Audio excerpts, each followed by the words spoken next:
The Moral Sayings of Publius Syrus, a Roman slave, is a collection of proverbs and aphorisms pulled from many mimes and plays of Publius Syrus. Enslaved by the Romans in his youth, this witty man went on to conquer the Roman stage. These maxims, believed to have been collected in the 1st century A.D., are all that remain of the great playwright's work. Born in Syria in the 1st century B.C., Publius Syrus was enslaved and brought to Rome by an army officer after the Romans conquered his native country. It was in Rome that he was given the name Cyrus, for his place of origin. He was then around 12 years old. This soldier had a patron who was delighted with the boy and requested that the soldier give Cyrus to him. The soldier complied. Cyrus's new master found the boy witty and bright, and was often entertained with his commentary. With such promise, the master provided Cyrus with an education and later freed him. Cyrus was immensely grateful and remained friends with his former master for the rest of his life. He took the surname Publius, which was probably the surname of his master.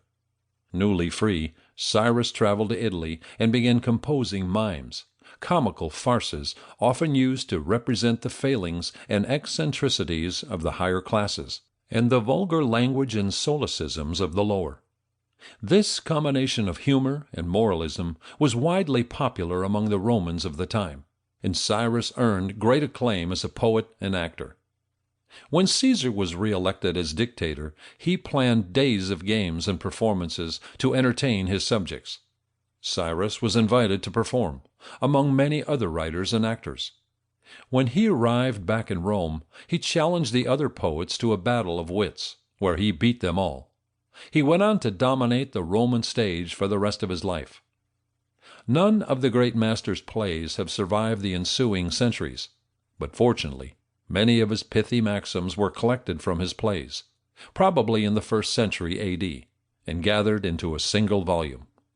This collection was translated from Latin and first published in 1856. Included among the 1,087 proverbs are some that appear to be the foundation, or at least an early version, of sayings we still use today. For example, number 1086 states, "When the dog is too old, you cannot get him used to the collar." Could this be the source of today's, "You can't teach an old dog new tricks"? And number 1076 advises, "If you gain new friends, don't forget the old ones." This is quite similar to, "Make new friends, but keep the old." There are many more sayings that have not become part of our common lexicon, but are still worth considering. Number 47. The plainer the table, the more wholesome the food.